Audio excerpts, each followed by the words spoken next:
This is 3FM. I decided to stand. I think this happened over a long period of time. I have quite a varied background with setting up my own businesses and working for other people, and sometimes some quite large companies, and also working in Holland. And over this time, you come to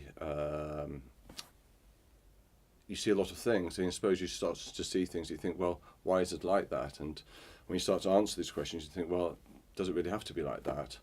And that then leads, after a while, to the thought, well, once you actually know that it could be different, or that there's other possibilities, or things that was fundamentally sort of missing, I think then you're sort of under an obligation to do something about it, in possession of that knowledge. So this is one of the, I suppose, most responsible ways to try and do something about these things.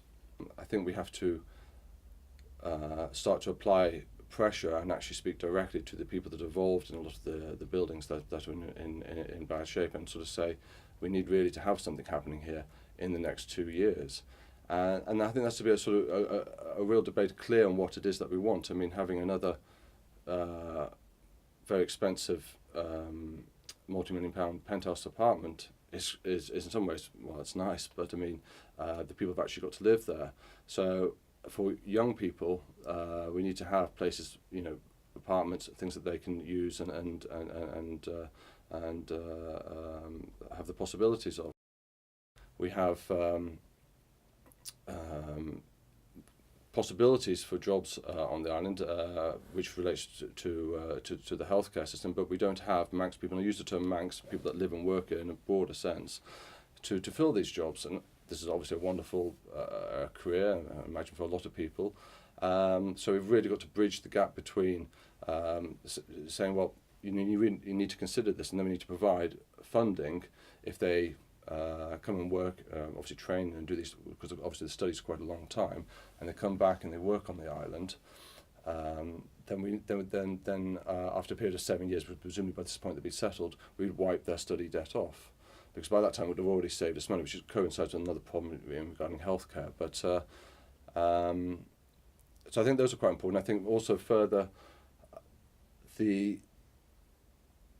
I think children, we also need to address sort of different issues which obviously youngsters will experience quite a lot in relation to community and modern media, and how they feel comfortable using these tools, as not all of them do feel comfortable, and finding a sort of voice, and so addressing some of these life skills. I think being able to really fundamentally decipher between good journalism and commercial marketing would put us very far ahead of our competitors or other countries. We have tourism. Now, tourism was fantastic 50 years ago. I mean, people can't really appreciate just how many people came here and spent their holidays here. It was the resort, the place to go to.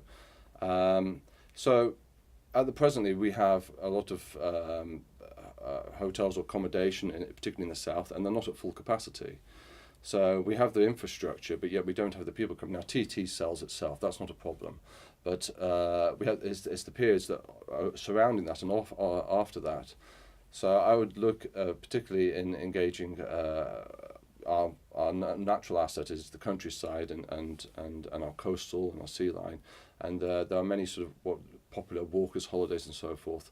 So if we were able to increase the people visiting town just by, say, 500, which in comparison to TT is a tiny figure, you'd look at, if you came here, you'd be looking to spend between £500 and £1,000 in a week. And if you do the maths, that's over £500,000 straight into our economy. We don't have to do anything for that. Now, I know the government is busy in trying to do that, but we're not succeeding in it.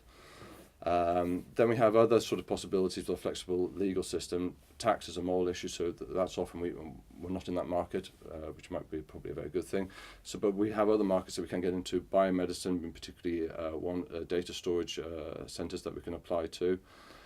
Then there's a very interesting debate, I think, coming about in the way that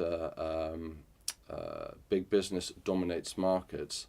And I think many people would question sometimes a lot of the sort of way things are done in that. And it's very important too, because that doesn't just apply to things that we buy in our shop, like Coca-Cola or etc., but it also applies to medicine. Of course, there's an enormous cost there, and our healthcare. So there are things that we have to create a level playing field. That's what government's responsible to do, and we need to do that. We need to feel that people can feel that if they want to be innovative and start something, they have the possibility to do that.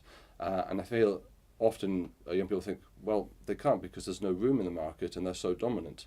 So having a competition is the way to having a sustainable future.